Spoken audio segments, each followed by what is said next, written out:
Media রয়েছে তাদেরকে আমরা ধন্যবাদ জানাই এবং তাদের প্রতি কৃতজ্ঞতা প্রকাশ করছি। এবং আজকের এই অন্য কাউকে না, প্লিজ আমাদেরকে সুন্দরভাবে অনুষ্ঠান করতে দেন।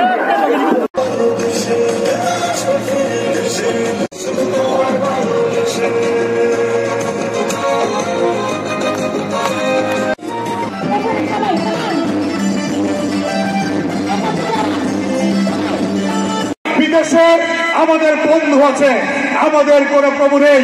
দেশ থেকে বেগম খালেদা জিয়া সেই বক্তব্যকে বুকে ধারণ করে আমরা বলতে চাই, তারেক রহমান বলেছে আমরা কারো দাসত্ব মানি না, আমরা আমাদের দেশের স্বাধীনতা সার্বভৌমত্ব অক্ষুণ্ণ রাখার জন্য, আমাদের পতাকার সম্মান রাখার জন্য জিয়াউর রহমান যে স্বাধীনতা ঘোষণা করেছিলেন, সেই মুক্তিযুদ্ধের শহীদদের মর্যাদা রক্ষার জন্য জীবনের শেষ শক্তি বিদ্যুৎ হল আমরা লড়াই করব, সংগ্রাম করব।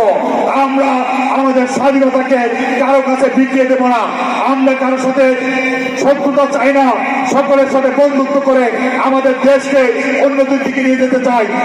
এখন তো খুঁজে আসি না, পালিয়ে গেছে। আওয়ামী লীগের দেশের কোন অস্তিত্ব নেই, ছাত্রলীগের কোন অস্তিত্ব বাংলাদেশে নেই। সেহেতু যত ষড়যন্ত্র করেন না কেন, কোন ষড়যন্ত্রের দেশে বাস্তবায়ন হবে না ইনশাআল্লাহ। এবং সেই ষড়যন্ত্র আপনাদের আগ্রাসী মনোভাবকে মোকাবেলা করার জন্য বাংলাদেশ জাতীয়তাবাদী ছাত্র দলের নেতৃত্বে বাংলাদেশের সকল ক্যাম্পাসে সকল ছাত্র সংগঠন এক এবং ঐক্যবদ্ধ রয়েছে।